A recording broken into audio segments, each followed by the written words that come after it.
So, a very good evening to all of you.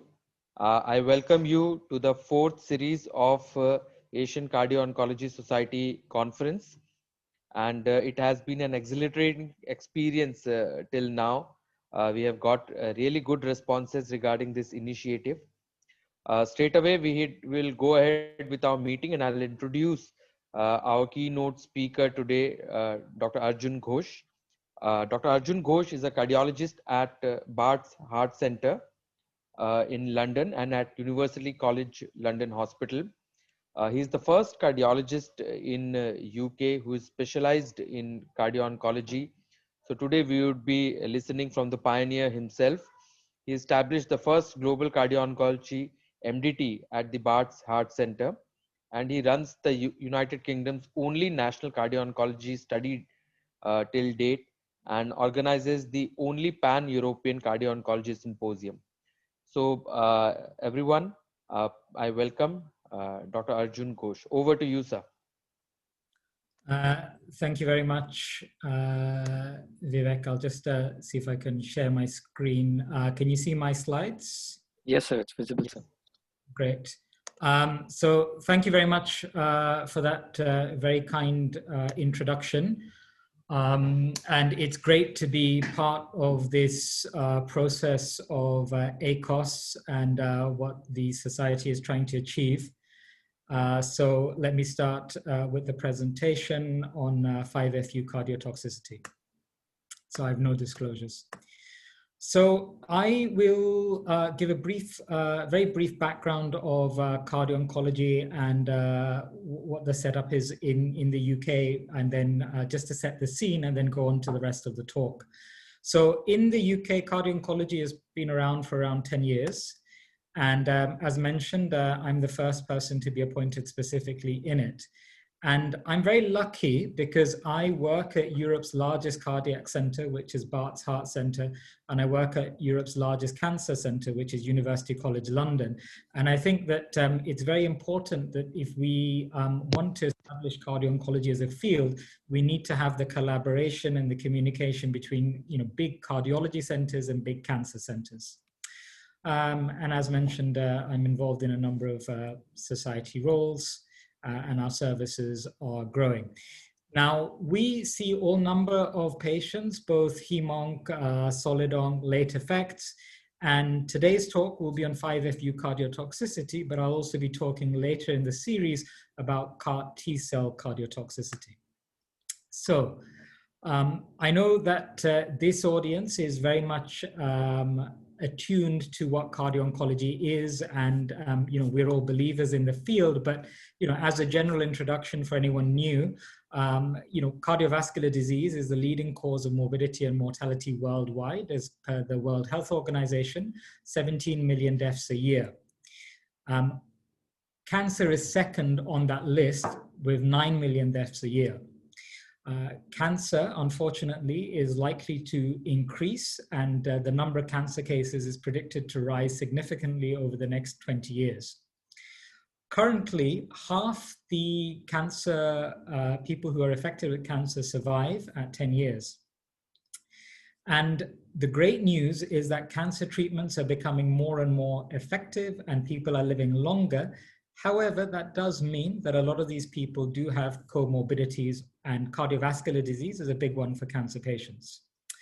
So briefly, what is cardio-oncology? Cardiac care of cancer patients. This can be at any time in their journey. This can be pre-treatment, and we'll come on to this with the 5FU cardiotoxicity. It can also be before cancer surgery, and the majority of treatment is or the majority of where cardio-oncology comes to play is during cancer treatment. But of course, there's also the role of late effects. So, cardiotoxic complications. We have the chemotherapy broadly and the radiotherapy. And today's talk on the 5FU will mainly be concentrating alongside the ischemia, arrhythmias, also fibrosis as well. So, cardiotoxicities of commonly used cancer drugs. As you can see from this slide, some of the commonly used cancer drugs have a number of different cardiotoxicities. And in today's talk, 5FU, we can see from this table itself that it can cause systolic dysfunction, angina, ACS, Takotsubo, and I'll come on to that in more detail now. So, coming on to the main bulk of the talk, use of fluoropyrimidines. So I don't need to explain this, of course, to the oncologists, but to some of the cardiologists, fluoropyrimidines like fluorouracil and capecitabine are a mainstay of chemotherapy regime for many malignancies, predominantly GI, but also head and neck and breast. It's the third commonest chemotherapeutic agent worldwide for solid malignancy treatment. It's frequently combined with radiotherapy due to the radiosensitizing properties. Now, what are the cardiotoxicities that we see with fluoropyrimidines? Now, fluoropyrimidine cardiotoxicity was first described many years ago, back, nearly 70 years ago in the 60s. And few clinical trials, unfortunately, have taken place where you've prospectively looked at 5FU or capecitabine cardiotoxicity. And as a result, in the studies which have taken place, a lot of these are retrospective, and the definitions of fluoropyrimidine cardiotoxicity have been inconsistent. We also know that there is a large spectrum of cardiotoxicity, and it's important to note that after anthracyclines, of the cytotoxic chemotherapies, 5FU is the second most cardiotoxic. In terms of the spectrum of cardiotoxicities, as I mentioned, there are a number of different potential cardiac side effects. You can get ischemia, chest pain, acute coronary syndrome, left ventricular systolic dysfunction. You can also get arrhythmias such as VT. In one series, the risk of death actually was 1 to 18%. Now, according to some studies, there is potentially an increased risk of cardiotoxicity if you have pre-existing heart disease or CKD, if there's been previous chest wall radiotherapy, and if there's concurrent cisplatin therapy. In this review by SAIF of 377 patients with 5FU cardiotoxicity, they looked at the cardiovascular risk factors for these patients, and they found that conventional risk factors like smoking, diabetes, high cholesterol, and a family history of heart disease was found in 37% of patients. What they also found was that smoking was the commonest risk factor in those who developed cardiotoxicity. Now, it's also important to note that the majority of patients actually developed cardiotoxicity without any pre-existing cardiac risk factors. So what are the cardiotoxicities with the fluoropyrimidines? Now, this is an interesting study by Upshaw and colleagues from America. They looked at a regional cancer network and the number of patients enrolled in studies there. They looked at 16 studies of patients who were enrolled with fluoropyrimidines, and what they found was that there were very commonly patients were excluded if they had pre-existing cardiovascular disease. And of those patients who were recruited, only 43% of those patients were actually asked or followed up specifically looking for cardiovascular complications. So in the majority, they didn't even look into the cardiac complications. So this is a table showing some of those studies, and I would just draw your attention to the column here on the right, where you can see that no cardiac side effects were even asked for, despite that being a common toxicity. So what is the pathophysiology of accelerated atherosclerosis and plaque rupture in cardio-oncology in general? Now, we know that a lot of cancer treatment, and this is not just 5FU, but other cancer treatment can cause endothelial damage, vasospasm, platelet activation and aggregation, and this can sometimes attract cholesterol particles and cause plaque formation. Now, what this does is it can cause potentially unstable, lipid-rich coronary plaques, and of course, this can cause atherosclerosis, and it can cause stenosis and chest pain and so on. Angina symptoms can, of course, occur if the stenosis are hemodynamically significant. And we also know from general cardiology that if the plaques have a large content of lipid, these are often friable and more prone to rupture and then causing occlusion and an acute coronary event. So how does 5-FU and capecitabine, how do they cause coronary ischemia? Now, from various studies, we've seen that coronary vascular endothelial dysfunction can occur, leading to coronary spasm and thrombosis.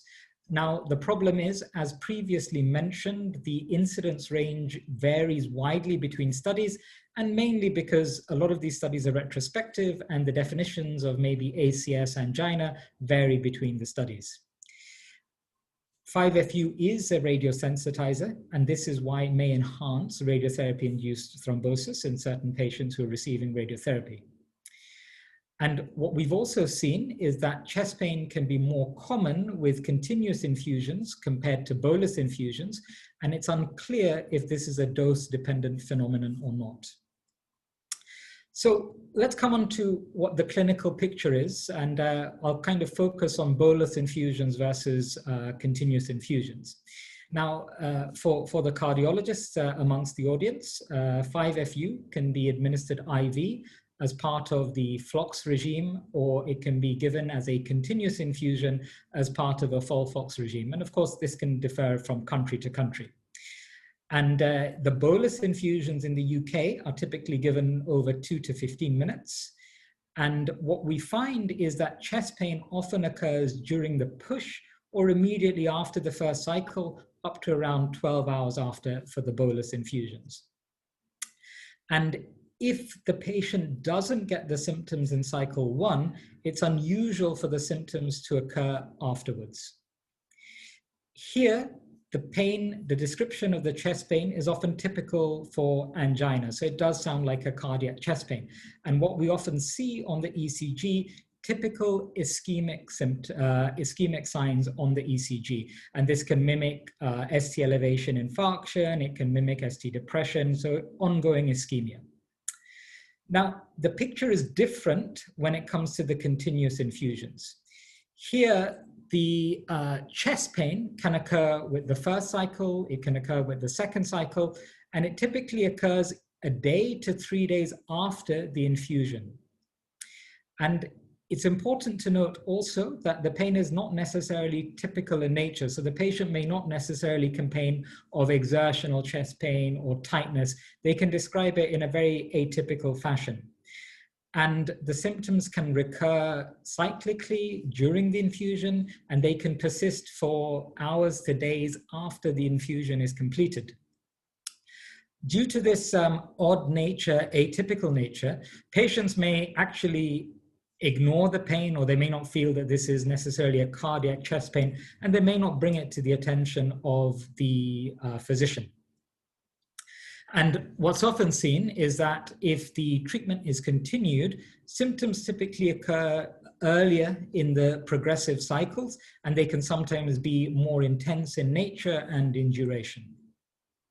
And this is just a table just illustrating the points I made in terms of the bolus infusion and the continuous infusion. So let's come on to how 5-FU might be causing cardiotoxicity.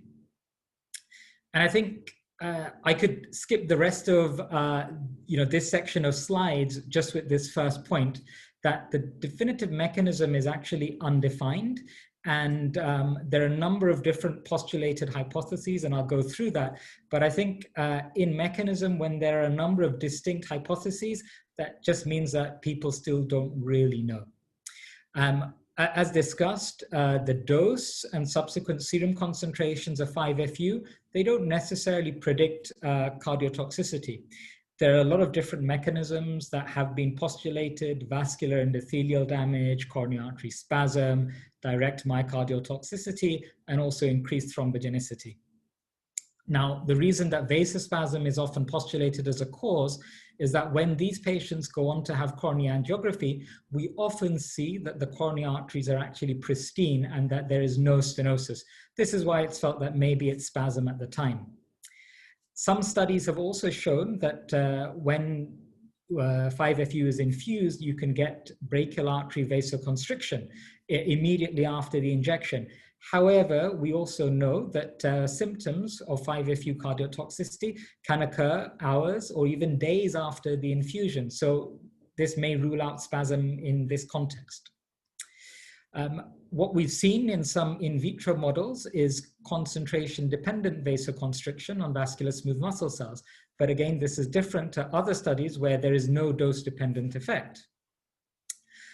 Interestingly, as I previously mentioned, left ventricular systolic dysfunction can be another side effect, but in those patients, the wall motion abnormalities often do not correspond to coronary artery territories.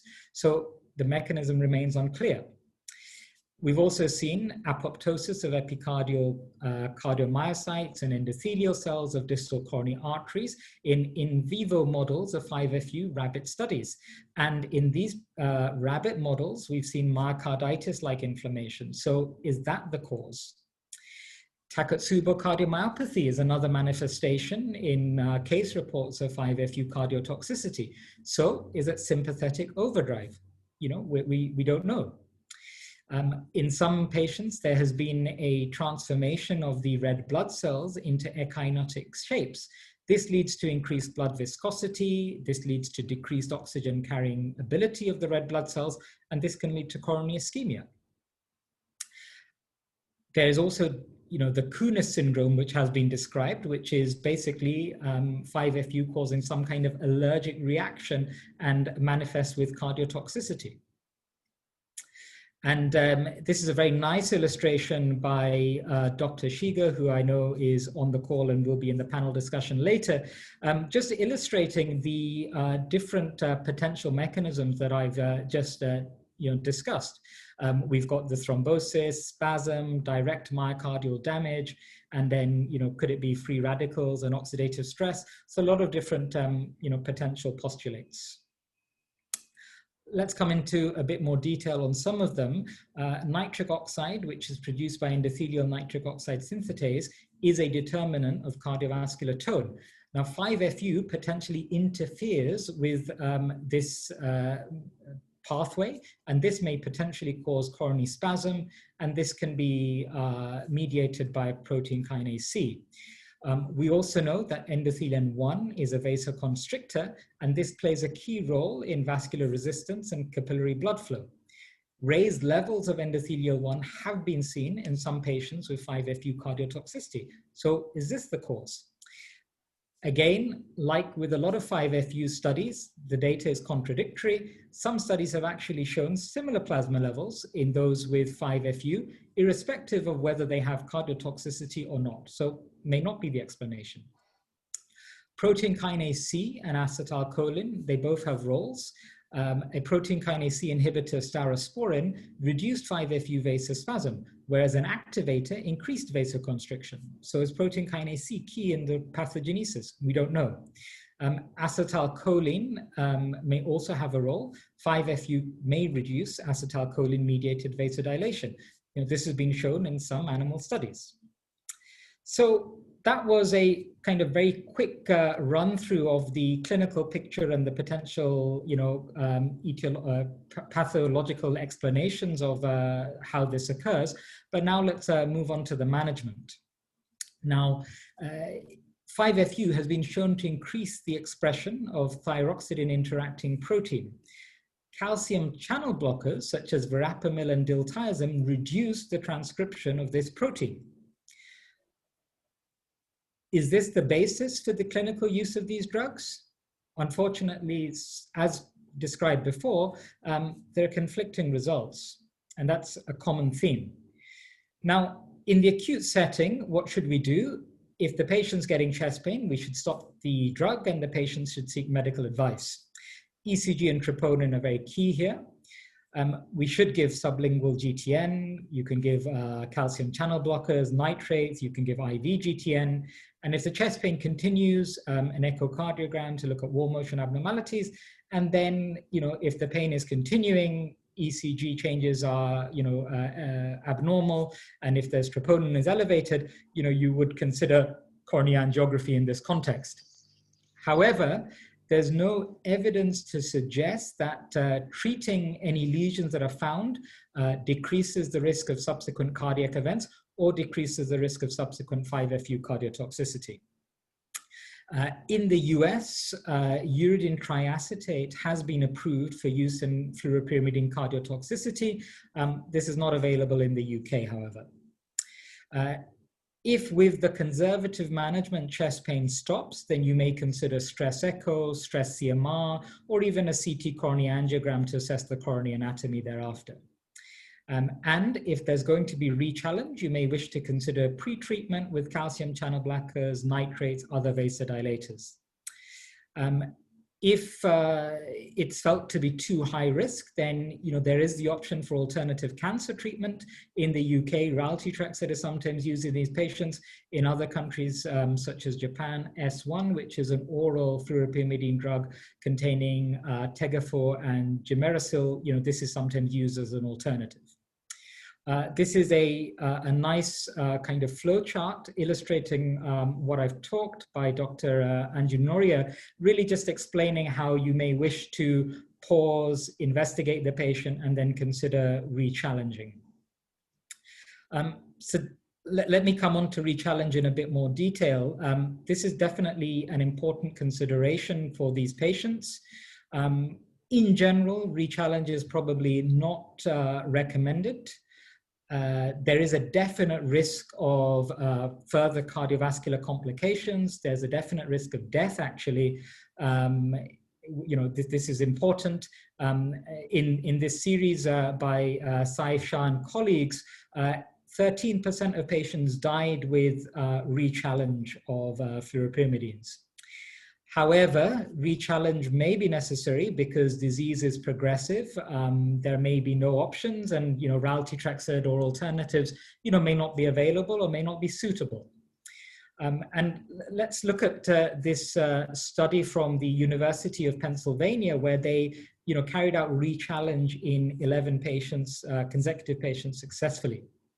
So these were the 11 patients that they re-challenged, and you can see that they had a variety of malignancies. They had GI cancers. They also had breast cancer here, male and female patients, and the age from 48 to 70.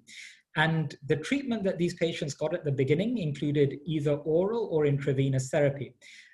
Some of these patients went on to have coronary angiography, and some of them went on to have stents as well. Thereafter, they had either coronary angiograms, or they had nuclear testing, or some other form of functional stress testing. How did they re-challenge the patients? So you can see that for some of them, they decided to re-challenge them as an inpatient. Some of them, they decided to re-challenge as an outpatient. Some of them were intravenous. Some of them were oral capecitabine re-challenges, and these were all successful. This is the protocol that they used for re-challenging. This is the protocol they used for 5-FU. They changed from continuous to bolus infusions, and they preloaded with nifedipine and nitrates diltiazem. This is the algorithm that they use for capecitabine. Again, they pre-treated with nifedipine and nitrates and diltiazem here. So, it's all great to kind of re-challenge after the event, but is there some way to predict who will develop cardiotoxicity, in some way to maybe prevent that in the first place? So the dihydropyrimidine dehydrogenase gene represents the initial step in the catabolism of pyrimidines. And we know that its deficit is responsible for potentially life-threatening toxicities when fluoropyrimidines are administered. So can this help us in terms of cardiotoxicity? As you may have guessed, again, it's controversial and contradictory, the evidence here. There have been some studies which have suggested that potentially this may be helpful in predicting cardiotoxicity, whereas some studies have shown that this may not actually be of benefit in this context. So, what do we do in clinical practice? So if there's a previous history of coronary artery disease, you can consider stress testing, you can consider invasive angiography, but unfortunately, whatever result you get, that doesn't necessarily predict the outcome of subsequent treatment with 5-FU. negative tests. So by that I mean if the angiogram is normal, or if your stress MRI scan or stress echo is normal, that doesn't mean that the patient won't get 5-FU cardiotoxicity. And in high-risk patients, and by that I mean people who have previous coronary artery disease, who are on medical management, you may wish to intensify their management. You may wish to add in calcium channel blockers, nitrates, and vasodilators.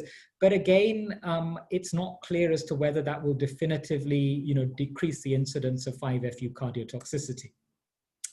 So, what are the potential, future directions in this space? Heart-type fatty acid binding protein is a small protein which is unbound in the cytoplasm, and that's present in high levels in myocardial cells, and that's released into the circulation very quickly soon after ischemia. So that may be a way to detect these abnormalities early. Alongside that, there's something called the tie index, which is a measurement which is done with Doppler echo, so just a normal echo. And this can detect subtle changes in overall cardiac function. And what we've seen in some studies is that the tie index can fall quicker before other abnormal parameters. So this may again be an early way to detect toxicity. But probably this is the most, the best solution to maybe detecting the patients, and that's, genetic profiling and trying to identify, genetic polymorphisms which may be able to predict. So this is probably the most likely in the future to be the most beneficial. So in summary, I'd just like to say that cancer and cardiovascular disease are two of the leading causes of morbidity and mortality. High-dose 5-FU or capecitabine is thought to cause coronary endothelial dysfunction, leading to spasm and possibly thrombosis.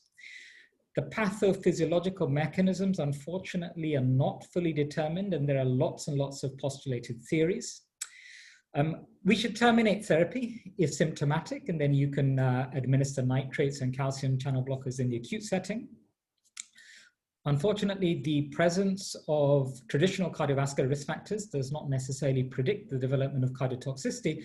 And probably more importantly, the absence of these factors does not mean that the patient will not develop toxicity. Pharmacogenomic studies and genetic profiling is likely to hold the key in the future for better preventive and interventional strategies. So with that, I'd like to end my talk there, and I'd like to acknowledge my collaborators and co-workers at University College London, Bart's Heart Centre, and at University College London, and my other institutions. Thank you very much. Thank you, sir, for such a detailed talk on 5-FU related cardiotoxicity. I guess we have 1 or 2 minutes left, so we would be able to take a few questions. So the first question is from Dr. Purvish Parikh. If 5-FU cardiotoxicity occurs, for example, in acute coronary spasm, is it possible to re-challenge with capecitabine? Yeah, so as I kind of showed from that study of 11 consecutive patients, they did re-challenge. Clinically, what we do is we often assess these patients either depending upon the severity of symptoms with stress, cardiac MRI, stress echo, coronary angiography. You may treat, you may give the nitrates, calcium channel blockers, and re-challenge. However, unfortunately, there's no predictor of whether that re-challenge will be successful. Those 2 algorithms I showed from the University of Pennsylvania, the references were there. I would direct the audience to consider, using something similar when they wish to re-challenge. Next question is from Dr. Sudeep Shrestha from Nepal. So he is referring to bradycardia as well as some sort of shortness of breathing, which is relieved by stopping infusion and salbutamol nebulization. And then few of the patients that he experienced were able to actually continue without further cardiotoxicity. So you think this bradycardia is probably a harbinger of cardiotoxicity, you can predict, or you think it is different from the cardiotoxicity that happens? Sure. So I think probably it's different. We know that there's quite a large variety of symptoms. Some of them are potentially ischemic chest pain. There's left ventricular dysfunction. We see VT. We see bradycardia. I don't think that they are all necessarily directly related. One will lead to the other. It's probably a spectrum. As Dr. Shrestha said, you would possibly consider stopping. You may give, salbutamol or anything to get the heart rate up, but it doesn't necessarily mean that these patients will then go on to develop chest pain. Of course, you wouldn't be using rate-limiting calcium channel blockers as a preventive in these patients. You would consider other agents such as nitrates and nicorandils, other vasodilators. Okay. Dr. Ghosh, do you think there is any, very clear risk factors by which we can classify patients into high risk and low risk for 5-FU cardiotoxicity? Yeah, so I wish that I could say yes. What I would suggest is that refer you to a recent document published by the European Society of Cardiology, where they've tried to risk assess different types of cancer patients, including patients who are due to have 5-FU. They use the traditional cardiac risk factors, and I think that you may identify patients with coronary disease. You may identify patients who have cardiac lesions that you may wish to treat. Now, that is really not to prevent 5-FU cardiotoxicity, but I think medico-legally you can say that you did investigate the patient for cardiac disease and you've treated any lesions. So, you have done the best that you can to prevent things, but unfortunately that is no guarantee that the toxicity will actually be prevented. Yeah, Dr. Ghosh, there is a clear difference between the toxicity profile of bolus 5-FU and continuous infusion 5-FU. So Yeah. is there an impact on the cardiotoxicity also? Yeah, so I think it's difficult because with the continuous infusions, some of the patients are diagnosed late. Some of the patients are not diagnosed because the chest pain is often very atypical. It's not exertional. It doesn't sound, like a squeezing pain or a heaviness or a discomfort. So I think it's again coming back to the point I made. It's a spectrum of cardiotoxicity. The small studies, they do normally suggest moving from continuous to bolus in this context. Okay, Dr. Bharat Parikh asked any prophylaxis. I think we have already mentioned regarding cardio calcium channel blockers, but there is no clear role. I think this is the same question. Next question. Yes. One good question is asked by Dr. Ajit Venur, is that if a patient has had a recent myocardial infarction, so when do you think we can start 5-FU in this patient? Sure. And is this 5-FU induced myocardial infarction, or this is separate? No, a patient has had myocardial infarction. Now we want to start treatment. So how long, whether we can start 5-FU safely or you want to wait? Sure. Okay, so I think it very much depends on what the status of revascularization is. If the patient's had a heart attack, if they are fully revascularized, and potentially you would want them to be stable probably for around a 4-week period without any chest pain, you would probably go ahead. Obviously, the cancer treatment, does have to happen within a time frame. Is there also cancer surgery being lined up?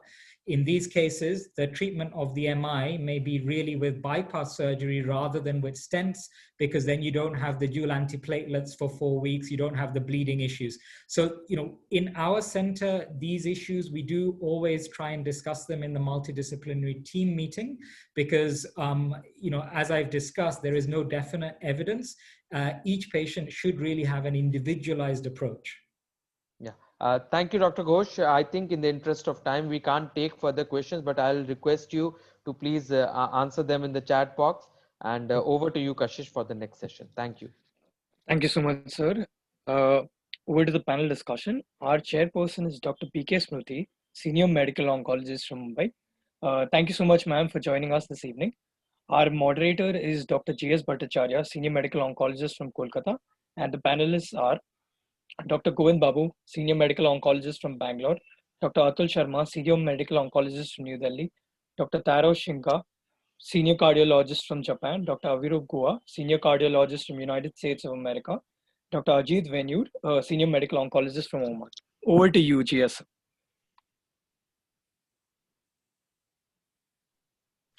Thanks a lot. I'll start sharing my slide, but I think I got a message that Govind is not, Dr. Babu is not available because apparently Dr. Babu has had some medical emergency, so he is cut there. Correct, sir. He has not joined us. Okay, so I mean, and that would leave Dr. Venur as the only person on the medical oncology, and rest all are cardiologists. Dr. Atul Sharma Dr. is Atul also a is there, medical sir. oncologist. There, fine, perfect. Thanks, Atul. And thanks, Venur, and thanks, Dr. Guha and Dr. Shiga for joining up in this. But before we start off, let me just try and tell you that what we would basically be doing is talk about something which people think is very innocuous, hormone therapy and prostate cancers, and their effect on cardiovascular when you're using hormone therapy for them. And before I start, I'll just tell you there's a paradox. The paradox has been that as we have become more effective, our toxicity seems to be increasing and long-term toxicity still becomes a bigger issue. So now I start off with saying what the cardiologists, because we have a major cardiologist here, need to know is that cancer treatment has caused us to have much higher cure rates, and we have moved into a place where cardiovascular issues have come up. And I think we just heard that there are 4 methods of looking at it. Identify the high risk, detect the prevention of cardiotoxicity, treat cardiotoxicity, and approach it as multimodality. So I'll just start up by asking you all, if this I showed you a picture and to my cardiologist, what would you feel looking at this picture? This is supposed to be where you are interacting on cutting. Any of my cardiological colleague, if they want to answer this.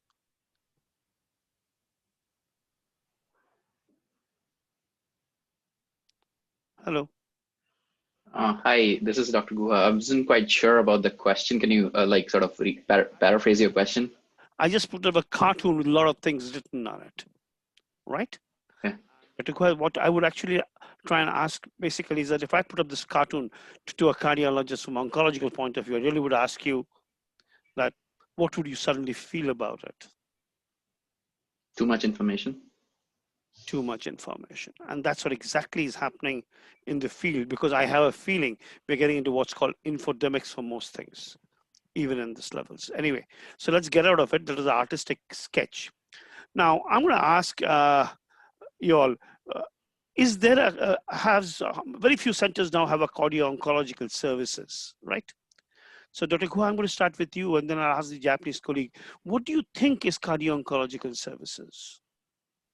I think cardio-oncology as a field is developing differently based on the expertise available locally. I mean, traditionally, as you clearly highlighted, that cancer patients didn't used to survive as much, and now they're surviving. So a major part of cardio-oncology has been survivorship, or cardiologists getting interested in survivorship clinic, which used to be primarily run by oncologists. There's an importance of active cardiovascular interventions while doing treatment to avoid cardiotoxicity if possible, and then to have plans for cardiotoxicity when they happen. And then outside of that, in general, the field has a lot of research to be done. I call cardio-oncology to be at the point where we were in 1980s when it comes to cardiology, where we were just starting to do heart catheterizations like regularly. So I think a lot needs to be known. So research is a very important component of cardio-oncology. So I think those are sort of, in my mind, the major components of cardio-oncology. Can our colleague from Japan actually add something to that? Thank you very much. This is Taro Suga. Thank you very much for this. Can you add anything to that? Okay. It's the same consideration. It is very important to think about cardio-oncology service. That is one word. Multidisciplinary system is very important theme of this field. Just is one word, I think. So Dr. Abirup has actually very clearly, and Dr. Siga also has very clearly put it across that this is a multi-dimensional subject and it has got multiple roles to play. And in the continuum of oncology, it starts before you start your oncological treatment and goes into survivorship. I'll just sum it up in that language and then we move forward. So when I say cardiotoxicity, Dr. Shiga, what do you think? What comes into your mind when I say cardiotoxicity?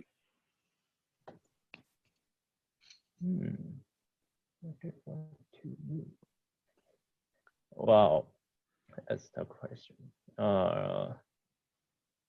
It's difficult to answer. Fine. Please.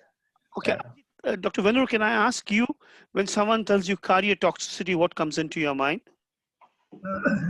It's basically, I would think of cardiac dysfunction leading to cardiomyopathy and cardiac failure, and less commonly ischemic events. But the first one which occurs to me is, a fall in the left ventricular ejection fraction and going into cardiac failure. Okay. Less commonly ischemia. Atul, do you have anything to add? So what they say is absolutely right. Other than that, probably with any kind of the arrhythmia, we encounter kind of the unstable the chest pain, and top of that, any thromboembolic phenomena anywhere in the body. Dr. Guha, anything you want to add? I think the word cardiotoxicity really needs to be changed, and it just needs to be vascular toxicity, because I think it's a systemic disease with systemic treatments, even though we have directed therapy. So traditionally used to be only cardiac specific. Even simple differences or changes in hypertension, as we have noticed in many agents, especially the newer agents like tyrosine kinase inhibitors, are also toxic effects of the drug, which can cause long-term adverse events. So it is not just events, it's changes in risk factors because of treatments which cause so. So I think it encompasses a huge spectrum, and that sort of goes back to your initial slide where you had a lot of things on this on the screen. So it is not just things which we thought of. It's not just anthracycline, it's not just trastuzumab. There's many agents and specific effects of each agent. So it's just not heart failure, it's the whole gamut of cardiovascular disease which comes into play. Correct. So 30% of patients are eventually going to suffer from it on the long run. So let's jump across that. So you should have specifically said what comes into your mind when you think of cardiovascular toxicity, which is a whole new thing altogether, not just cardiac toxicity. You don't. Okay, I get what you mean. Go ahead. Okay. See, the common thing of etiology of cardiovascular disease can be in two parts. One, it can be that you have what causes cancer also has vascular problems. And second part is the cancer has an impact on the vascular problem, and the vascular problem has a part. So anyway, I'm going to get out from this and just tell you that common factors which are there. I'm not going to get it. Time is a constraint, and that I'm going to try and see how we get into it, because we just heard of something. I want you all to keep this slide in mind. The role of cardioprotection, personalized intervention, survivorship, improving outcomes, treating cardiovascular events, and finally is enhancing survivorship. So keeping that in mind, let me get into the breast cancer. 65 years old, menopausal lady presented with a palpable left breast mass, 2 centimeter, biopsy demonstrated an invasive ductal carcinoma, grade 2, no lymphovascular invasion, estrogen 100%, PR 100%, HER2 negative. I'm going to ask my my oncological colleagues, both Atul and Teng, how would you treat this patient?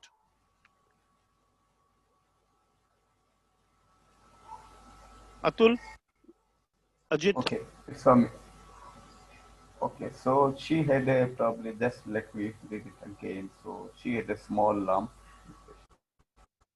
She underwent surgery, you say? Yeah, she went to lumpectomy actually, basically. So she probably should be a candidate for the hormone treatment. She's a candidate for the hormone treatment. Any medical history for any medical history? We'll come to it. Yes, I mean, at the moment, let's say we don't know this is what you have got. At this given point of time, she's 65 years old. I'm going to hold you here, Atul, and then go into my cardiological colleague. Dr. Guha? Dr. Yes. Guha, if I ask you something, is that this 65 years old lady, what is her chance of being hypertensive as far as India is concerned, or being obese, or being diabetic for that matter of fact? I think for all three, probably less than 50%, but individually, probably more than 50% for each of them separately. Diabetes is not as common as we know around the world, but hypertension and obesity is quite omnipresent. Yeah, and in India, we say that we are the world's capital for diabetes. And we would expect something like at least 35 to 40% people being diabetic. Correct. So anyway, I would ask my colleague, I would ask Ajit. Ajit, would you put up something like a risk calculation for cardiovascular toxicity for this patient? Refer this patient No, to cardiologist for your, or you I would take a history, of course, but I would not calculate the risk factors. No, not as routine. to calculate the risk. Okay, perfect. Okay, so this patient takes radiation and gets a letrozole taken. This oophorectomy, why it came in here, I don't know, shouldn't be here. This is for another case which was there. She was actually on letrozole with radiation.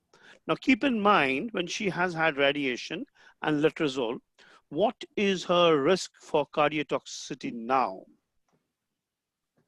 Keep in mind that she's 65.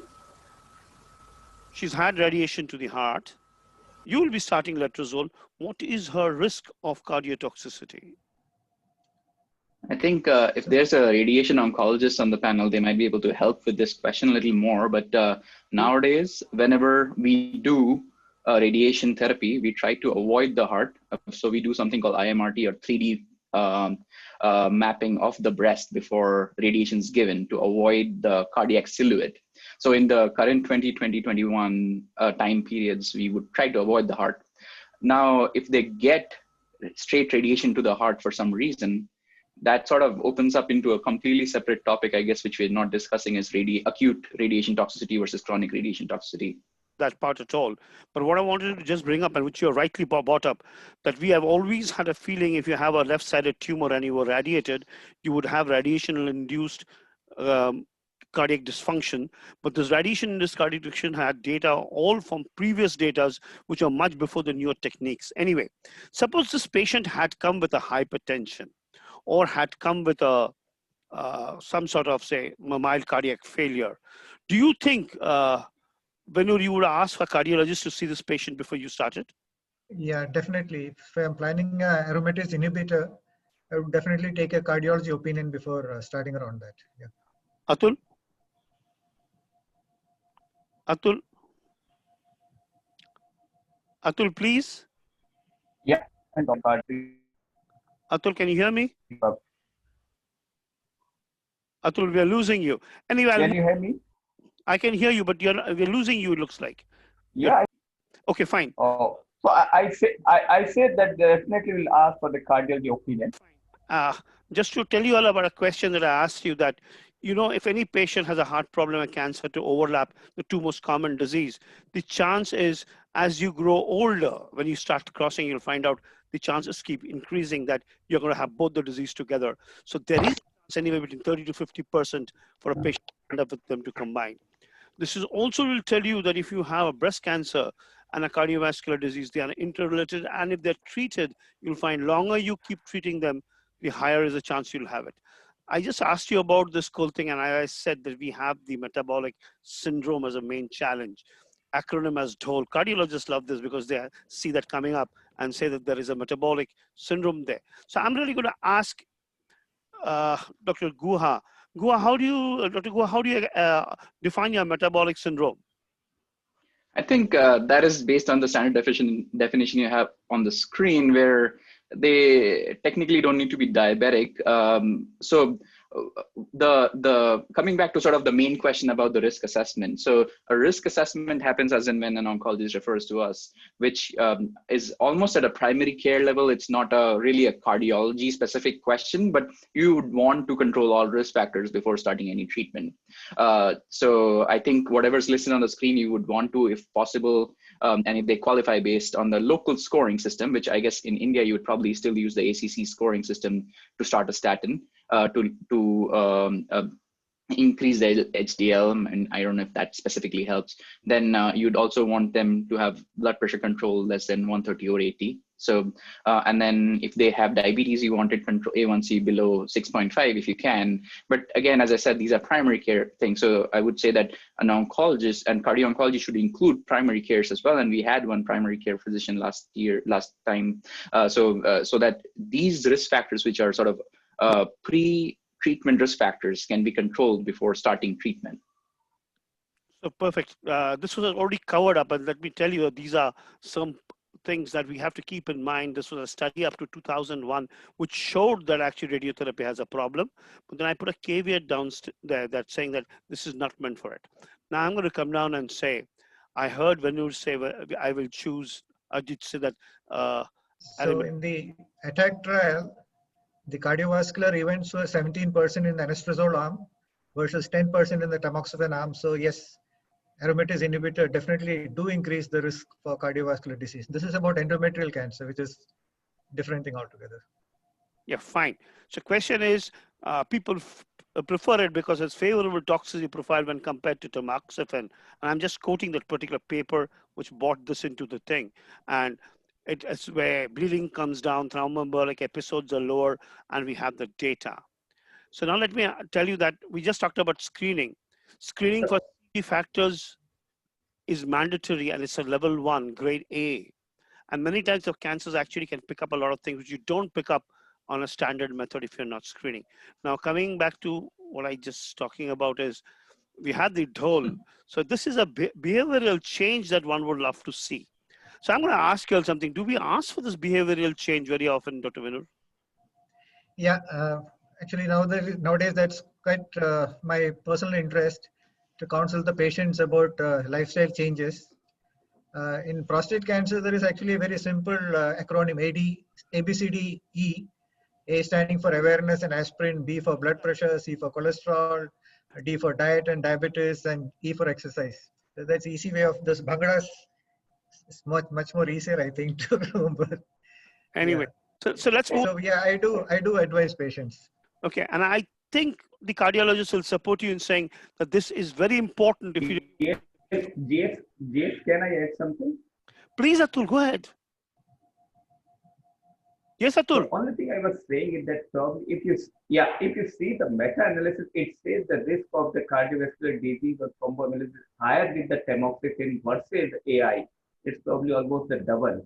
So I am not sure about the endometrial study, but the meta-analysis says the risk of the cardiovascular the thromboembolism is higher with the tamoxifen than compared to the AI or less. Atul, I will come to that and just to you all that certain things that happen. So anyway, whenever you actually intervene with this lifestyle changes, you get a positive change, which actually brings down the risk factors and tries to help you during your treatment. I will jump across this and come back to what you were talking about. This is the ATTACK study in totality. If you watch carefully, yes, the number of all-cause deaths seem to be higher with or similar in both, but death from recurrences favors anastrozole, but death without recurrence fails tamoxifen. In fact, there is data to suggest that tamoxifen is kind of cardioprotective, at least because of an indirect effect, while other ones are not. Anyway, let's move ahead and try and tell you that this is something that is there, and therefore the question that we shouldn't throw tamoxifen out in hormone therapy in breast cancer in patients who have cardiovascular risks. Yes, tamoxifen increases thromboembolism, but I think a cardiologist can take good care of it. Okay, so that's how the warnings have also been there. And we do know something that the randomized trial that was done called LEAP showed us that it is pro-arthrogenic. So please, as rightly Dr. Abhirup, the start off, look at the whole picture, take care of the basic things like your triglycerides. And he brought up something that was statins. And I'll tell you, there's metabolic syndrome, and if you don't need to have that initiation of statins. Dr. Guha, can you clarify that? So, I mean, statins are definitely helpful from the standpoint of when you calculate your 10-year risk and start statins based on that, based on the ACC guidelines. The problem with that approach is that, you know, the risk calculation, which is calculated, does not include cancer as a variable. So, or sort of the cancer stage, information about the cancer. So I personally tend to have a lower threshold, and I go with other clinically relevant information, which might be some variables of the metabolic syndrome itself, to decide if I want to put the patient on at least a low dose statin. Another effect of statin, which is the pleiotropic effect of statin, which is much harder to quantify, is seen in long term in many studies where statins were prescribed to show overall reduced better outcomes in the long term. So these are studies which are ongoing right now, which you would probably see results in a few years. But I have a low threshold to start statin if I can, if these patients are referred for risk stratification to me. Perfect. Dr. Guha, sorry, Dr. Guha, would you like to say anything about metformin? So that's another very good question. So metformin similarly has been found to be cardioprotective even in patients who are not diabetic. So if you have an A1C of 6.5, which means your diabetes is well controlled, and you're on metformin, it's not bad to push it down further. But I don't think so. There's still data to suggest that in non-diabetics, we could use metformin for risk stratification further. If we were to choose a medication for diabetes management during risk stratification, and they are not on metformin, then metformin should be the #1 choice. Yeah, I mean, I just put that in this slide out there. I'm going to really ask you, since you brought it up, what about using clopidogrel? I think that's an overkill, I would say. Or aspirin? So aspirin is another agent which, you know, honestly, even in the field of cardiology, I mean, we have gone back and forth between the use of aspirin. Can you hear me? Yeah, now yeah. Yes. So even in the field of cardiology, we have gone back and forth regarding aspirin and its effects and benefits. So I'm just going to go back to sort of a completely different group of patients. And these are diabetics, which was studied in 2020 or 2019 New England Journal studies where they used aspirin for primary prevention. What we found is the risk of bleeding is higher and the overall benefit in a large group of patients for diabetics is lower. Even though there's no studies which have done that, the only group of patients I would recommend using aspirin for primary prevention are those with colon cancer, just because the data for prevention of colon cancer has been pretty solid.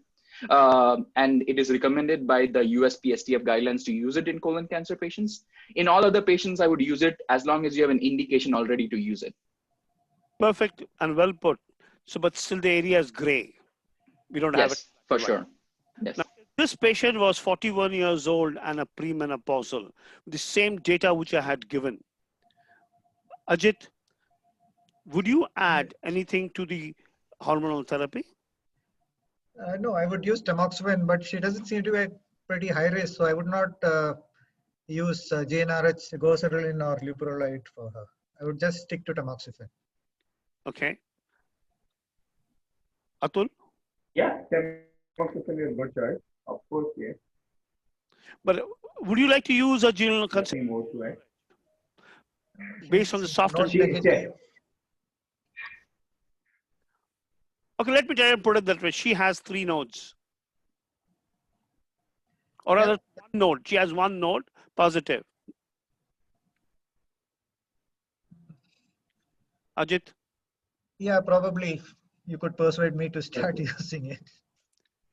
Okay.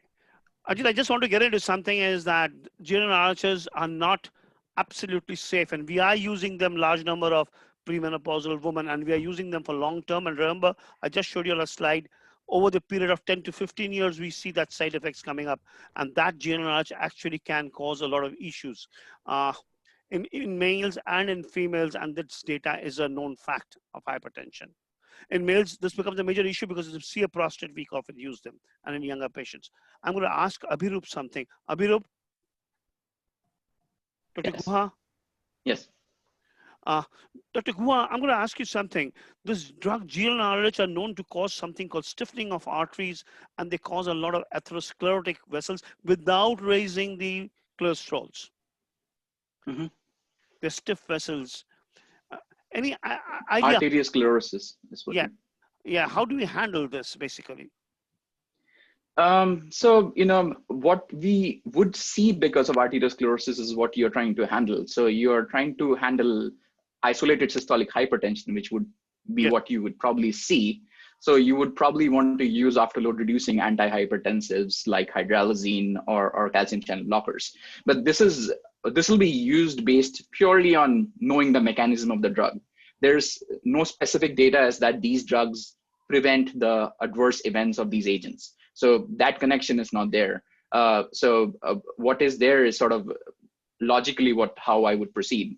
And this brings up the question which I had raised initially. These things need research. So I think a preclinical model to show why that happens is very important to then study the drugs which would be effective. Sure, Dr. Guha, if you can put your mail ID in my chat, I will send you the data of some lovely work carrying on in Vanderbilt Hospital so that I can show you on this material. And I'm going to just tell you, this is one of the methods of looking at risk scores. You talked about a risk score, which we cannot use because that's odd risk, doesn't include cancer.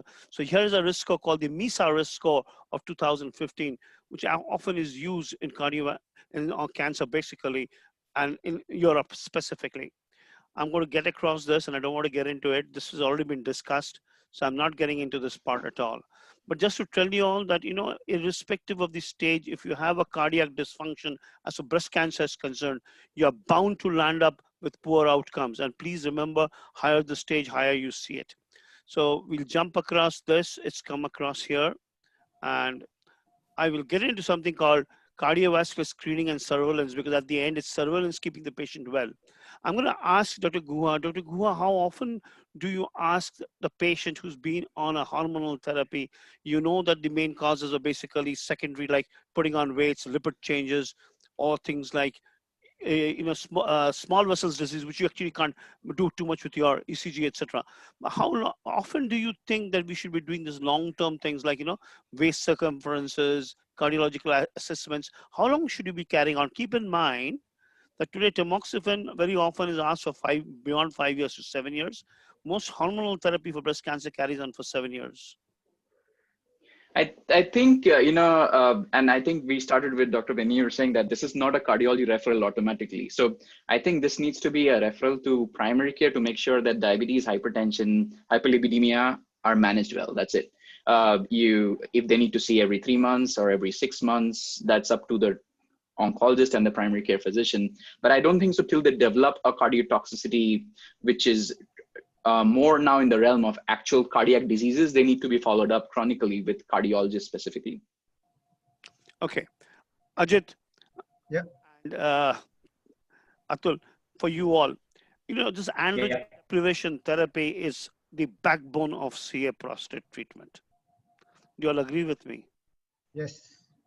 Okay, perfect. So do you believe in maximum androgen deprivation or combined androgen deprivation or a single androgen deprivation? Now I think the trend is to give combined right from the beginning, both goserelin as well as abiraterone. Combined. Yeah, it is a combined. Is shown to improve survival. So yeah. Okay. So let's put it this way that we started off treating CA prostate with diethylstilbestrol. The drug has gone off the market because of its major side effects. We have moved into using anti-androgens, and I'm not considering abiraterone or enzalutamide in this group, although they basically have an anti-androgenic effect. I'm more looking into the anti-androgen monotherapy in the classical terms of the glutamamides, and of course, in terms of this thing. Anyway, so let's get into it. Let me ask you something. Suppose you were using a drug like GnRH agonist, groselin, or loperamide. Let me ask you something. Those are the side effects that we would see.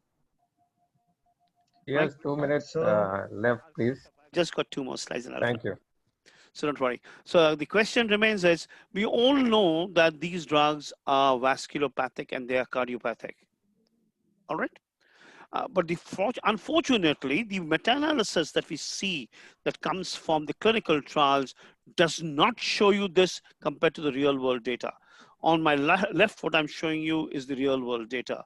On my right is supposed to be what's the outcome from the clinical data from the trials. Your thoughts on it, Ajit, in a one line, and then Atul on one line. I agree. The data is discordant. If you go by sheer data, the MI, the diabetes, everything seems to increase with GnRH, while the randomized trial, the meta-analysis of randomized trial does not show the this adverse effect. So I cannot explain why it is so. Abhirab, would you say the real world is different from the trial world? Actually, this question is timed very well. So actually, that's a paper which we have working with even Dr. Ghosh on it, being presented at the American Heart Meeting, where we are looking at the real world data from the United States. For sure, in the long term, these effects are seen in more in combination than in single drug therapy, and mostly nowadays combinations used as our oncology colleague said that they are actually more efficacious for prostate cancer treatment. So I totally believe that there is cardiotoxic effects or cardiovascular toxic effects. What is difficult to study, however, is in a clinical trial, you have a 3-year or 5-year follow-up. If you look at a population of prostate cancer, you have patients who survive long time. And a very recent paper in the European Heart Journal will show that more people die of cardiovascular disease than prostate cancer itself. So maybe this contributes to the risk factors, which then leads to cardiovascular death in 10 years. But it's hard to study that in a clinical trial, because in clinical trial, as long as the prostate cancer got better, you have better results. Well put, Dr. Gua, but that means we need to be doing the same thing what we did for the breast cancer patient. Close surveillance follow-up, check out for your high-risk factors, take care of them, and go forward with them. Just to show you all that what's possibly the mechanism of this appearing direct and indirect. The definition of metabolic syndrome slightly differs in males. And this classical syndrome, please remember, is the classical metabolic syndrome, and the one that develops in prostate from these drugs are not similar. There is a difference. Keep that in mind, because that is something which calls for research, as it was put right in the beginning. So now, before I close up, that's supposed to be what we do basically to try and see how to overcome them. Active exercise is always healthy diet and possibly chemo prevention. ABCD, and that was something that Ajit took away right in the beginning, saying that's what we all follow. To just lifestyle. Yeah. He has of his own, and I think that's where it is important. And with that, I will say abiraterone acetate and enzalutamide, and I will stick to abiraterone acetate. Okay. How often do you see hypokalemia with abiraterone, Ajit? No, we compensate for that by giving prednisolone, so we don't see it. But we do see hypertension occasionally. Atul? Yeah. The hypertension is one of the problems with the abiraterone. You need to monitor them. So hyperkalemia is like Ajit says, we can see use that prednisone doesn't make much of a difference. You don't see so often.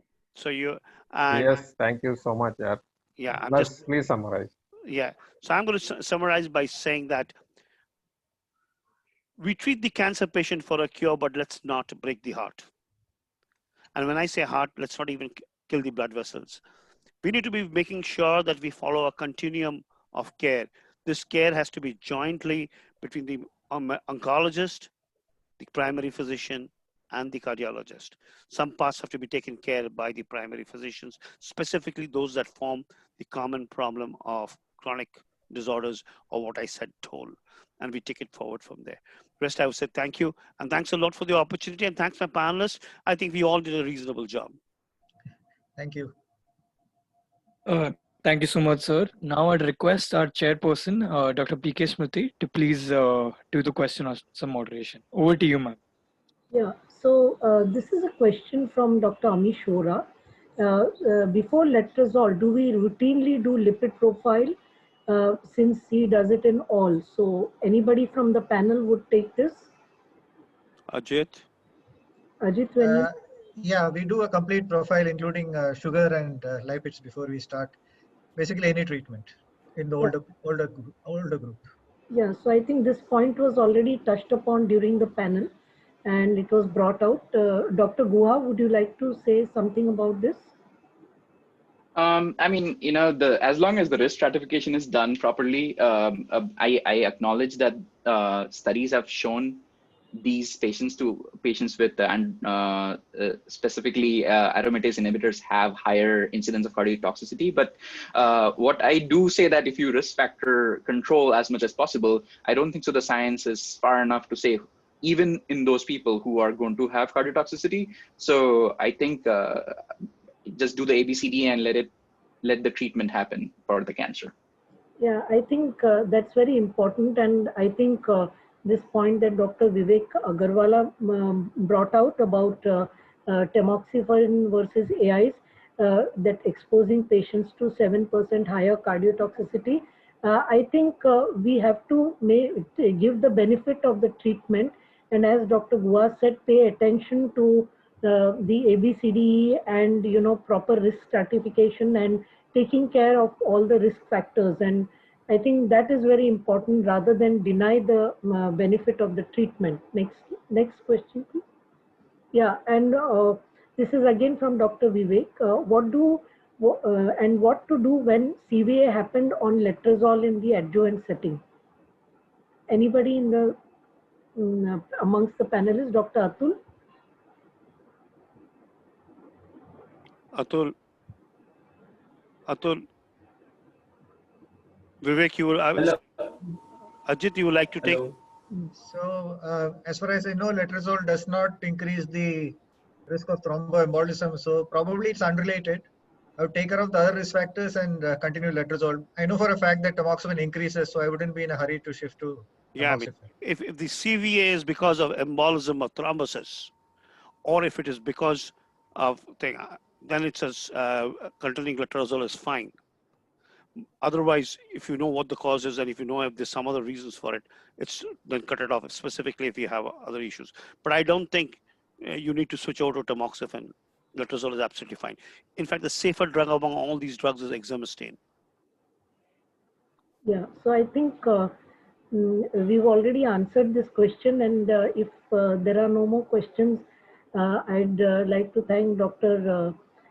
G.S. Bhattacharya for that excellent moderation of the panel, and also the panelists and for their answers and the discussions, and especially Dr. Guha again and Dr. About answering all the questions. And I think then we can, if there are no more questions, we can move on to the next program. Thank you. Thank you so much, ma'am. We'll move on to the case presentation. Our chairperson for the case presentation is Dr. Jyoti Wadhwa, Senior Medical Oncologist from New Delhi. Thank you so much, ma'am, for agreeing to chair the session. I request you to please introduce our first case presenter. Over to you, ma'am. Thank you. Let's start with our session, which deals with acute cardiotoxicity after immunotherapy. And we have two case presentations lined up. First by Dr. Vikas Talreja. He's a medical oncologist from Safdarjung Hospital, Delhi. So Dr. Vikas, please. Thank you, ma'am, for the kind introduction. May I have my slide set, please?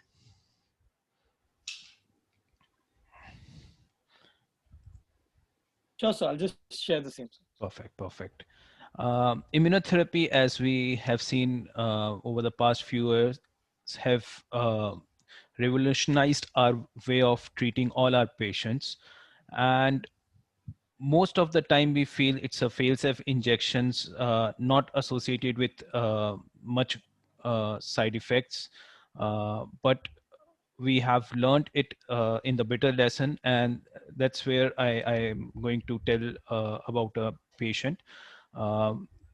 I started my journey with Tata Memorial Hospital with the DM. I am in Safdarjung Hospital as of today, and from tomorrow I would be changing my gears to Kanpur for being the consultant medical oncologist. Next slide, please. I thank the organizers for a wonderful platform for this case. So back to the first slide, please.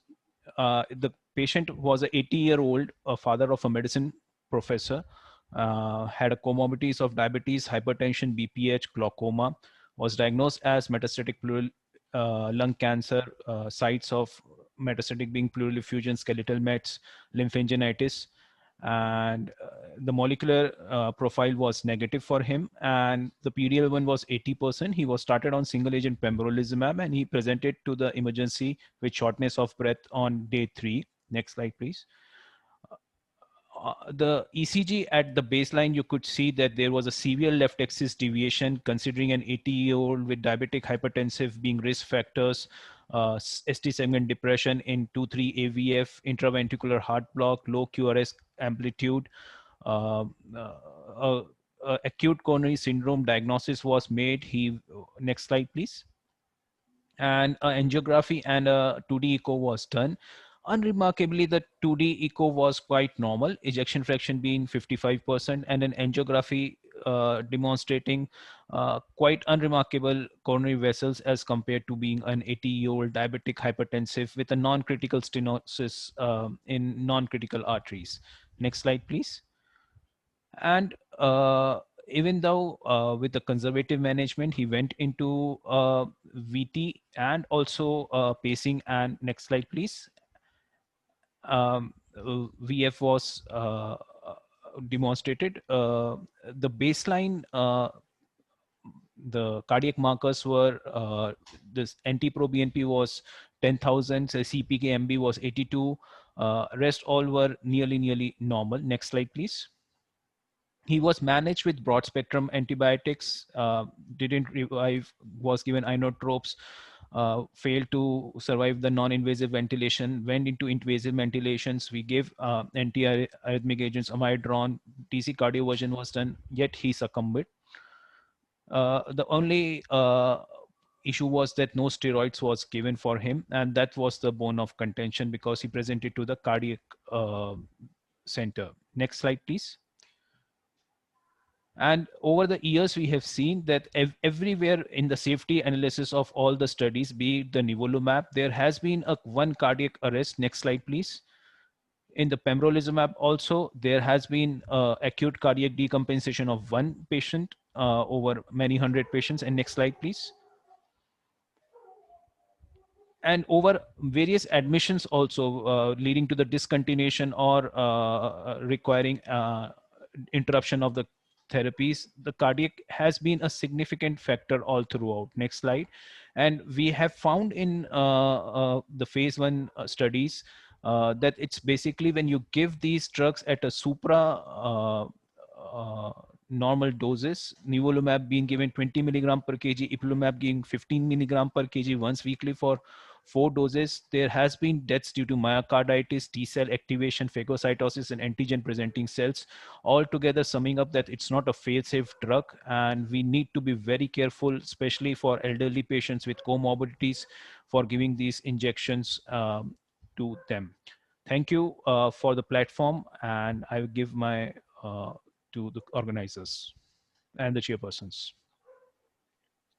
I now request Dr. Prashant Mehta to present his case. Dr. Prashant is medical oncologist from Asian Hospital, Faridabad. Thank you so much, ma'am.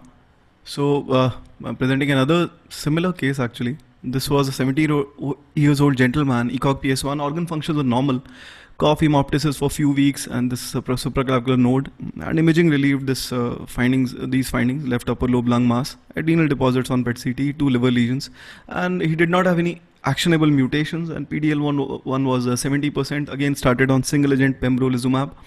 After the first dose on day 3, same as Dr. Vikas's case, he presented in the emergency room with severe breathlessness and sudden onset breathlessness. BP was low, hypotension, 80 systolic, and ECG showed sinus tachycardia. And immediately I was called on the phone and I suggested to administer steroids just out of the blue, 2 mg per kg methylprednisone. Admitted in ICU, chest X-ray had bilateral infiltrates. Echo showed LV ejection fraction of 20 to 25%, global hypokinesia. NT-proBNP was very high, TROP-I was elevated, and CRP was moderately high, but procal was negative. Cultures were sent, CT chest was run, cardiology consultation, pulmonology consultation were taken, and the proper departmental echo was done later, and it revealed that there was a low ejection fraction and biventricular failure and dilated LV and some pericardial effusion, and he was diagnosed as acute severe heart failure secondary to probably IO. but he was put on BiPAP later, and pressor support, diuretics, and methylprednisone was given 1 gram once a day for 3 days, then 2 mg per kg per day.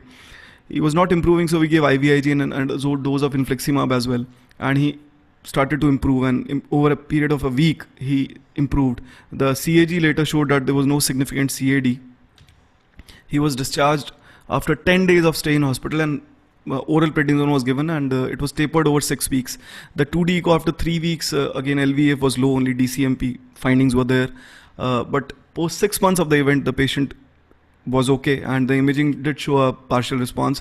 He is not on any anti-cancer therapy and continues on cardiac medications. Thank you. So just shows that IO cardiotoxicity can be very early, and as early as even reported in literature as early as 1 day, and can be very, very severe, and steroids is the key. Thank you. Thank you, Prashant. That was very interesting, and happy to note that the patient recovered from the cardiac side effects. So I now request the cardiology expert, Dr. Rakesh Gopal, to give his overview of these two cases. Dr. Rakesh.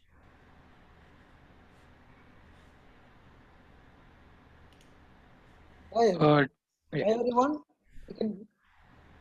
Immune checkpoint inhibitors, but definitely the in thing now, and it's, usually when the therapy was first envisaged, it was not known to cause cardiac side effects. So it was something which was celebrated as an oncology drug which does not have any cardiac side effects. But since the immunotherapy works by unleashing the innate immune system, immune cross-reactivity should rather be anticipated. And any organ can be involved, and myocardium is not an exception. Now, very serious immune-mediated adverse events can occur, and especially when you're using combination therapy. And immune-mediated myocarditis is associated with significant morbidity and mortality. Mortality could be as high as 50%. Genetic variants and microbiome may predispose some patients to immune therapy-mediated cardiac involvement. The CAR T cell therapy, however, works by adaptive immune cell transfer, and it is associated with cytokine release syndrome, unlike the immune therapy, where the immune-mediated myocarditis is the norm.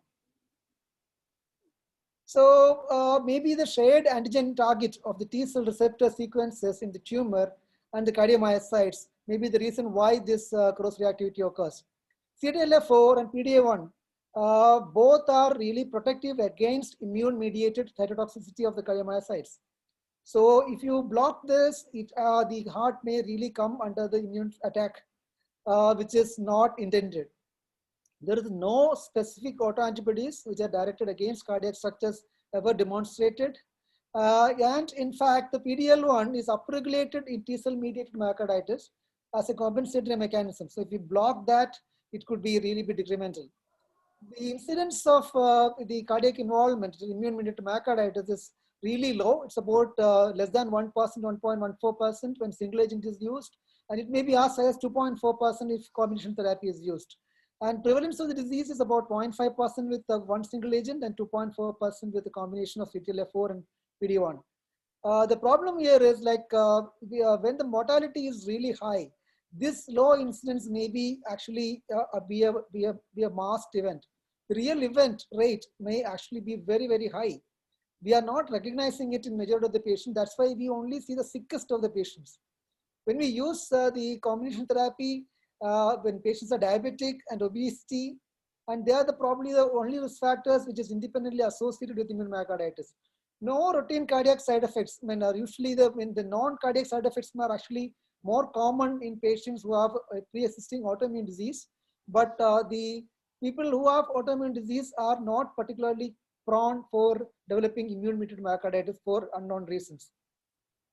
The cases both presented really was shown to have the events much earlier. The median time usually is about 2 months. But if you're using the majority of the events occur by about 3 months, but it can be delayed as much as 1 year. Most of the patients will have only mild symptoms like fatigue, myalgia, but it can rapidly progress to fulminant myocarditis. Patients can have both bradycardia or tachycardia, and half the patients who develop myocarditis will suffer from major adverse cardiac events like heart failure, shock, ET, and CHB, and cardiac arrest. And the death maybe as high as something like 46%. In some series, it's about 50%. And myocarditis may actually be commonly associated with myasthenia. So these patients who are on ventilators for myocarditis related heart failure, and then you should probably keep looking for the onset of myasthenia, which frequently accompanies the same. Diabetes and obesity may be the only predisposing factor for immune myocarditis, and other coronary risk factors are not known to put the patient particularly at immune-mediated myocarditis. But there is a possibility that the plaques can get inflamed as a part of the immune reactivity, so these patients can have coronary events. There's another variety of myocarditis, is smoldering myocarditis. It can present over a period of time, and patient can present late onset LV dysfunction. But here also the mortality risk is very high. So it is almost same as the other form. It's about 50%. And it is very important that you make an early diagnosis. Majority of the patients do have an ECG change. It may not be very specific. As the first case, we saw the ECG actually showed a high-grade AV block and a complete heart block. It's actually not VT. In majority of the people, we do see some kind of ECG abnormality, and 30% may have atrial fibrillation, and up to 50% of the patients can have VT. Heart block is much more important because that is associated with a very high mortality. And if the patient develops heart block, the high-grade AV block, they should never be rechallenged. And you can use the troponin as a marker. If the troponin is elevated by more than 1.5 nanogram per ml, the mortality risk is very high. So if patients who are on treatment, you can use the troponin qualitative to measure the level of troponin so that you can assess the response. And if you taper steroids, if the troponin again surges, then that means you'll have to restart the steroid, or that will be life-saving. One thing important in echo is that 50% of the patients with fulminant myocarditis even will have normal echo when the early ejection fraction may be normal. And even those patients who had MACE, major cardiac events too, 38% of them actually had a normal ejection fraction. And regional wall motion abnormalities may be present. It may not be only a global hypokinesia. And what is essentially, so almost all patients have a abnormal GLS. So if you combine a GLS with echo, global longitudinal strain with a routine echocardiography, that is a very valuable tool to make an early diagnosis. Almost all patients will have abnormal GLS even when the ejection fraction is normal. A cardiac MRI is probably the gold standard, but its sensitivity is low. It's about 76%, but it's 96% specificity. Basically, it shows a late gadolinium enhancement, which is because of the fluid load in the myocardium. Late gadolinium enhancement is actually not very predictive of MACE in immune myocarditis, unlike other forms of myocarditis. That's something important. And using MRI in a patient who has significant breathing difficulty is practically very difficult, and most of the centers, including ours, we don't routinely perform cardiac MRI in suspected patients. Endomyocardial biopsy may be a gold standard for the diagnosis, but the problem with endomyocardial biopsy is that immune myocarditis is typically patchy, so you may miss. And again, because an invasive procedure and the risk of missing the involved segment is high, we don't routinely do it, and most of the time it's not required to. If you happen to do it, then you can immune histochemistry can show CD8 cells interspread with CD4 cells and macrophages. The problem with diagnosis is that there is no single test which is really of high sensitivity to make a diagnosis. Combination of the tests will be needed. More than that, high clinical suspicion is required, because in most patients, this starts as like a flu-like symptom, or maybe just like a fatigue, effort intolerance, some atypical chest pain. And these patients on immunotherapy must be warned against that. And early starting of the methylprednisolone, not less than 600 milligrams per day are the patients who have survived. So we routinely give 1000 milligrams of methylprednisolone for 5 days IV, and then followed by oral prednisolone for about 8 weeks. And then we use the troponin to see how the response is. And some patients may require reduction of the steroid therapy. However, whatever said and done, high dose steroid is very much indicated without that. And whatever patient survival data, what we have is minimum dose is 600 milligrams methylprednisolone. So I think for the benefit of time, I shouldn't go much beyond this, but I should say routine heart failure therapy is effective in immune myocarditis. and that should be tried in all patients. Aggressive treatment is very much required for a long-term, immediate survival and long-term benefit. Rechallenge can be done because in some patients, after complete resolution of the symptoms and the troponin becomes normal, if the immunotherapy is the only therapy left, you can actually rechallenge. But currently, the ASCO recommends permanent discontinuation of immunotherapy in those patients who develop immunomyocarditis. But maybe you can try one single agent, and then under supervision, you can restart both agents as needed if that's the only option left. But no rechallenge should be done in patients who have AV block and critical ventricular arrhythmias, because they are the worst of the patient with a significant myocardium at jeopardy. Such patients may not tolerate it again. And some 14% of the patients with immunotherapy and actually have stress-induced cardiomyopathy. It is non-inflammatory. And in that situation, acute coronary events may have to be excluded. MRA will have to be done to exclude myocarditis because immune suppression is not indicated. And patients on CTLA4 PD1 also are prone for atherosclerosis, and they can have atherosclerotic events, including the stroke and cardiovascular events. So cardiovascular events will take some, in this scenario, some time period. So it's not an immediate effect. It usually takes more than 1 year. So all these patients who do present, request immunotherapy, their cardiovascular risk factors will have to be modified. And coronary angiography is usually not required unless it's an acute coronary event and it's atherosclerotic disease. And because it's an immune-mediated myocarditis, basically an immune-mediated vascular disease is also there, but most of the patients have non-occlusive coronary disease. Pericarditis is equally dangerous. There's some incidence only 7%, but 21% mortality is also reported in patients who develop immune-mediated pericarditis. And pericarditis is usually a myopericarditis. Myocardium is also involved. So there's an increasing role of immunotherapy.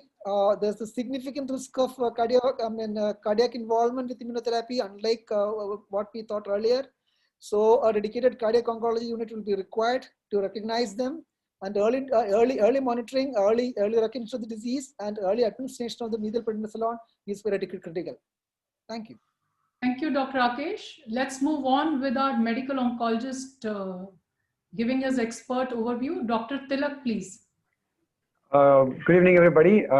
Thank you very much, ma'am, for giving me the opportunity. I just have about 4 or 5 slides for the oncology overview.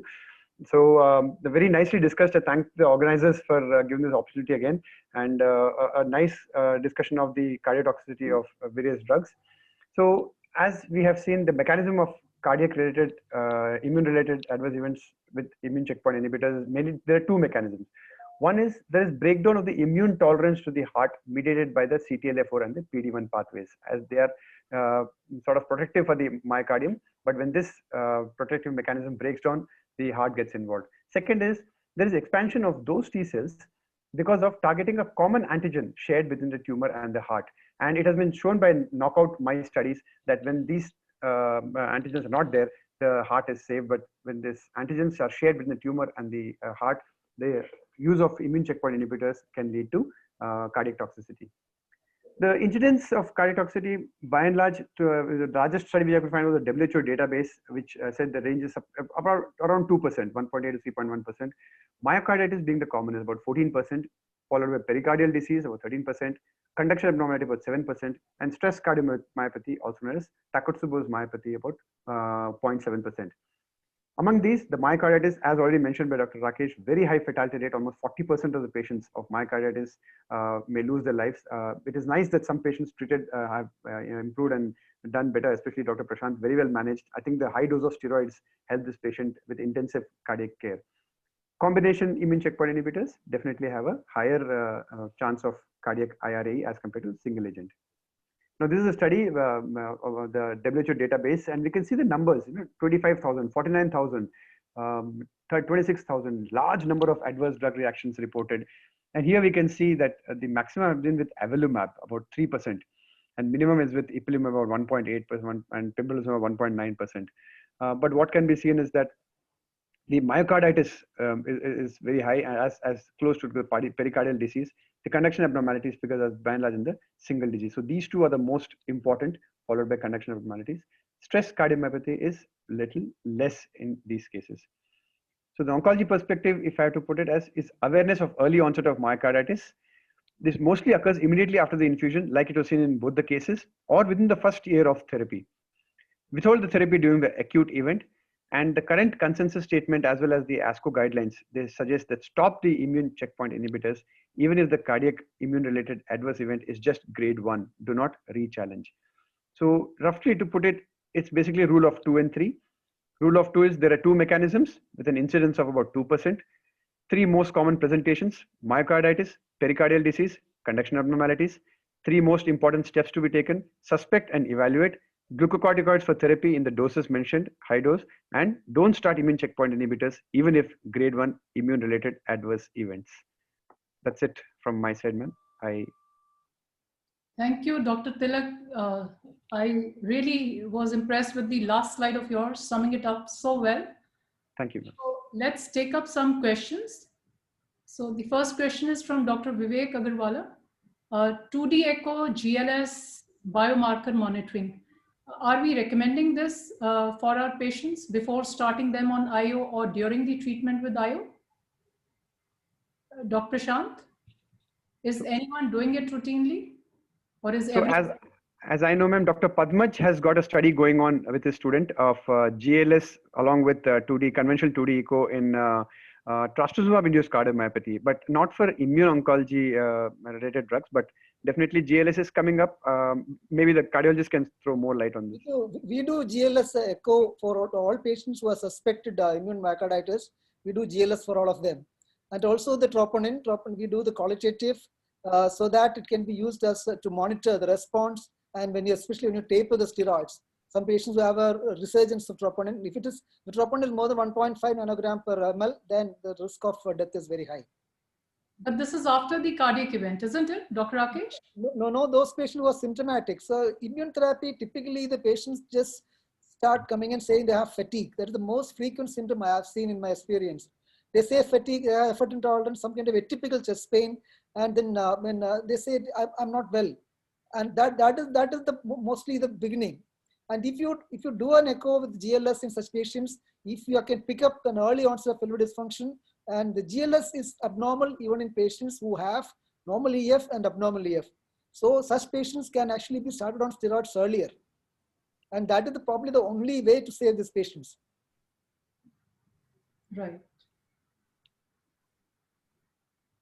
Are you recommending some regular interval monitoring of these patients on IO with ECG yes. and Yes, echo with GLS. Echo with GLS. We do echo with GLS in all of them. Once in 3 months if they are on immunotherapy. But typically the presentation is not fulminant. Unlike the CAR T cell therapy, where you have patients present within 5 to 7 days with a fulminant CRS. But here the presentation is usually about 2 months to 3 months time. So the problem here is patients will feel better with immunotherapy. They go home and this event starts insidiously by about 2 to 3 months. So majority of these patients, we are not seeing them at that point of time. So we'll have to warn patients about symptoms, and if they're not feeling good, if they're feeling fatigue, if you're having breathing difficulty, they should report earlier. That is critical. Dr. Tilak, as an expert, would you suggest monitoring the patients on IO the way we follow them up on, say, trastuzumab or anthracycline therapy? Would you recommend that we follow some sort of guidelines regarding their regular cardiac monitoring? Ma'am, as of now, what is happening is these patients, they have to be on the lookout for the cardiac events, because as suggested, it can occur even after the first infusion. So they have to be told when to immediately come back, etc., or it can occur in the first 1 year.